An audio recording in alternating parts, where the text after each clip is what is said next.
नमस्कार news room को स्वागत करुच्ची मु विवेक। पूर्वतन प्रधानमंत्री डॉक्टर मनमोहन सिंह महाप्रयाण पर वर्तमान अनेक विशिष्ट व्यक्ति माने श्रद्धांजलि ज्ञापन करुछन्ते। से भितरे वरिष्ठ सिने अभिनेता बॉलीवुड वरिष्ठ अभिनेता अनुपम खेर डॉक्टर मनमोहन सिंह वियोग पर श्रद्धांजलि ज्ञापन करुछन्ते। आम अनुपम खेर को कथा एथिपाई कहूछु आपण माने जानिथिबे जे द एक्सीडेंटल प्राइम मिनिस्टर जहा डॉक्टर मनमोहन सिंह बायोपिक एवं डॉक्टर मनमोहन सिंह चरित्र को बेस करी ए सिनेमाटी निर्माण करा जायथिला एवं ए सिनेमा रे डॉक्टर मनमोहन सिंह चरित्र को बहुत निखुण भाव में लिभैथिले अनुपम खेर एवं से सिनेमा रे से डॉक्टर मनमोहन सिंह को अति भल भाव में सिनेमा रे प्रदर्शन करथिले। एक कथा आपण समस्ते जानिथिबे 2019 रे ए चलचित्रटी रिलीज हेतिला एवं वर्तमान समय जितेबले डॉक्टर मनमोहन सिंह वियोग घटी यही समय अनुपम खेर एक्स अकाउंट रे वीडियो जारी करिसंती एवं एक्स अकाउंट रे से बहुत गुड़े कथा विषय कहिसंती एवं श्रद्धांजलि ज्ञापन करिसंती। डॉक्टर मनमोहन सिंह किभली व्यक्तित्व थिले से विषय कहिसंती एवं से जो चलचित्रटी रे अभिनय करथिले जो चरित्र को से निभैथिले डॉक्टर मनमोहन सिंह चरित्र को से अति निखुण भाव में लिभैथिले ताहा केते कष्टदायक थिला एवं से चरित्रटी को लिभैबा समय रे कौन सब समस्या को से समस्या देखि गति करथिले ता विषय मध्य से पूरापूरी भाव में कहिसंती से वीडियो माध्यम रे ताहा वर्तमान मु आपण मानकु कहबाकू चाहूँगी। जितेबले से चरित्रटी रे अभिनय करबा पई जितेबले तांको पाखु प्रस्ताव आसीथिला एवं सही समय से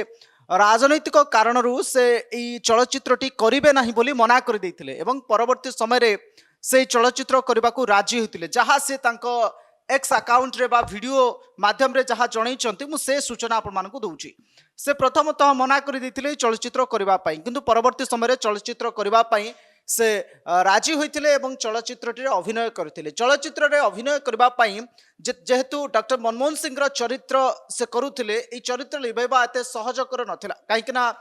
डॉक्टर सिंह जड़े साधारण व्यक्तित्व नथिले। सबुठारु बड़ कथा होची जेतेबेले आमे मनमोहन सिंह कथा कहूचे मनमोहन सिंह जो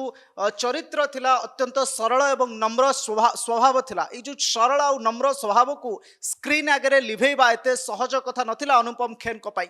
कहीं नम्रता गोटे एमिति शब्द बा नम्रता को पूरापूरी भाव में निज बॉडी पोस्चर रे आनिबा निज फेस रे ताको मेंटेन करबा एते सहज नुह आउ एभली चरित्र को लिभैबा बेले अनुपम खेर बहुत गुड़िए साधना करबा को पड़िथिला। पाखापाखि 1.5 वर्ष धरी से डॉक्टर सिंह को सहित मिसिथिले तांको सहित रहिथिले एवं स्टडी करुथिले किभली तांको आचार व्यवहार किभली थिला एवं से कोभली कथा कहूथिले एवं कोभली रेस्पोंड करुथिले प्रत्येक सिचुएशन रे ये सब कथा को से स्टडी करुथिले। डॉक्टर मनमोहन सिंह चरित्र को पूरापूरी भाव में स्टडी करुथिले अनुपम खेर जेतेबेले सिनेमा करबा पूर्व जेतेबेले प्रस्तुति जारी रहितला एवं परवर्ती समय सिनेमाटी से करथिले से सिनेमाटी रे डॉक्टर मनमोहन सिंह चरित्र को लिभैथिले एवं सही समय मध्य से कहिसंती जे ए चरित्र को लिभैबा एते सहज नुह अनेक कष्ट करबा को पड़िथिला ए चरित्रटी को स्क्रीन आगे प्ले करबा पई बा एक्टिंग करबा पई किंतु एई कथा मध्य कहिसंती जे एई जो सिनेमाटी रहिथिला द एक्सीडेंटल प्राइम मिनिस्टर एवं जो सिनेमा रे अभिनय करबा पई मु मना करथिली परवर्ती समय रे एई एक्सीडेंटल प्राइम मिनिस्टर सिनेमा मोर जो 3-4टी फेवरेट सिनेमा अछि बा जो 3-4टी मोर मन पसंदर चरित्र बोली मु कहिबी मो जीवन रे तेबे एक्सीडेंटल प्राइम मिनिस्टर रे जो चरित्र मो सारा जीवन रे करितबा सिनेमा 3-4टी सिनेमा भितरे ये एकमात्र सिनेमा हबो बोली आज अनुपम खेर वीडियो माध्यम रे कहिसंती। डॉक्टर मनमोहन सिंह वियोग रे श्रद्धांजलि ज्ञापन करबा समय रे ए कथा को अनुपम खेर कहिसंती एवं ये सिनेमा को लेकिन बहुत गुड़े कंट्रोवर्सी आमे जानते होता ये सिनेमा को लेकिन विवाद उपजिला एवं विवाद भितर सिनेमाटी रिलीज होता एवं से विवाद को लेकिन अनुपम खेर स्वल्प भाव में कहते से सिनेमाटीर विषय जो सब्जेक्ट थिला ये सब्जेक्ट विवादीय होता पारे किंतु डॉक्टर मनमोहन सिंह जड़े एभली चरित्र जड़े एभली व्यक्तित्व सी केबे विवादीय व्यक्तित्व नुह तांको अनेकांश विवाद घेर को टणा जाइछि एवं सिनेमाटी रे विवादीय सब्जेक्ट रखा जाइथिला बा कंटेंट विवादीय थिला किंतु मनमोहन सिंह केबे विवादीय व्यक्तित्व नुह एवं से कहिसंती मनमोहन सिंह जणे अत्यंत ब्रिलियंट लोक थिले एवं गोटे ग्रेट पर्सनालिटी थिले बोली मध्य से वीडियो माध्यम रे कहिसंती। मनमोहन सिंह की बहुत प्रशंसा करुछंती वीडियो माध्यम रे, एवं से एक कथा मध्य कहिसंती जे सारा भारत वर्ष मिस करिवो डॉक्टर मनमोहन सिंह को, एवं तांकर से नील पगड़ी को विशेष करी से कोट करिसंती जे नील पगड़ी वाला मनीष को सबुदिन पाई मु मिस करिवि। सबुठारु बड़ कथा होची अत्यंत शोक संतप्त हृदय रे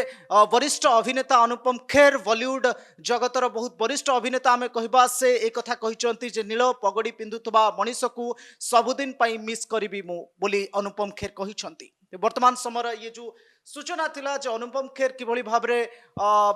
श्रद्धांजलि ज्ञापन करिसंती एवं तांको अनुभूति को शेयर करिसंती जो the accidental prime minister cinema समय रे किभली से डॉक्टर मनमोहन सिंह को सहित मिसी थिले एवं से सिनेमा को नहीं थिबा सबु अनुभूति को से वर्तमान समय शेयर करिसंती एवं श्रद्धांजलि ज्ञापन करिसंती पूर्वतन प्रधानमंत्री डॉक्टर मनमोहन सिंह को। तेबे एभली न्यूज रूम सहित जोड़ी ही रहथांतु एवं नुआ नुआ खबर देखिबा पई न्यूज रूम को सब्सक्राइब करंतु, शेयर करंतु, लाइक करंतु। रहउछि धन्यवाद, नमस्कार।